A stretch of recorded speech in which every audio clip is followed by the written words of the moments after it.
জামায়াত নেতা কাদের মোল্লার review petition খারিজ করে দিয়েছেন সুপ্রিম কোর্টের আপিল বিভাগ। অ্যাটর্নি জেনারেল বলেছেন, খারিজ আদেশের ফলে কাদের মোল্লার মৃত্যুদণ্ডাদেশ কার্যকরে কোনো আইনি বাধা নেই। মাজহারুল হক মান্নার রিপোর্ট। মানবতা বিরোধী অপরাধে কাদের মোল্লার মৃত্যুদণ্ডাদেশ কার্যকরের উপর স্থগিতাদেশ দেওয়ার পর বুধবার ও বৃহস্পতিবার শুনানি হয় আসামির করা রিভিউ আবেদন গ্রহণ করার উপর। ওই বিষয়ে শুনানির সাথে আসামির বিরুদ্ধে মৃত্যু পরোয়ানা জারি নিয়ে বক্তব্য রাখে উভয় পক্ষ। দুপুরে শুনানি শেষে 10 মিনিটের বিরতি দিয়ে আদেশ দেন আপিল বিভাগ। এই মামলার মেরিটের উপরে শুনানি করেছেন। শুনানি করে আজকে দুপুর 12টা 10 মিনিটে এই কাদের মোল্লার দায়েরকৃত 2টি রিভিউ পিটিশনই খারিজ করে দিয়েছেন। আসামির আবেদন খারিজের ফলে রায় কার্যকরের বিষয়ে কোনো বাধা আছে কিনা তার ব্যাখ্যা দেন অ্যাটর্নি জেনারেল। রিভিউ পিটিশন 2টি রিজেক্ট হয়ে যাওয়ার পরিপ্রেক্ষিতে এখন আর কোনো আইনগত বাধা নাই।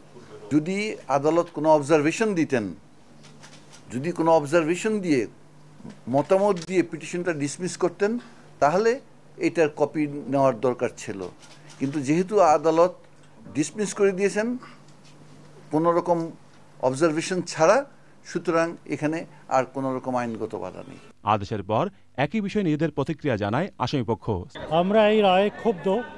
আমরা মনে করি এই রায় দ্বারা আব্দুল কাদের মোল্লা ন্যায় বিচার থেকে বঞ্চিত হয়েছেন। এবং যে পর্যন্ত পূর্ণাঙ্গন রায় আমরা না পাবো বা আমাদের ক্লায়েন্ট না পাবে, জেল কর্তৃপক্ষ এ ব্যাপারে কোনো পদক্ষেপ নেবেন না।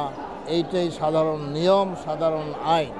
বুধবারের মতো বৃহস্পতিবারও আপিল বিভাগের আদেশের পর সুপ্রিম কোর্ট বার ভবনে স্লোগান দেয় উভয় পক্ষের আইনজীবীরা। মাজহারুল হক মান্না, চ্যানেল আই, ঢাকা।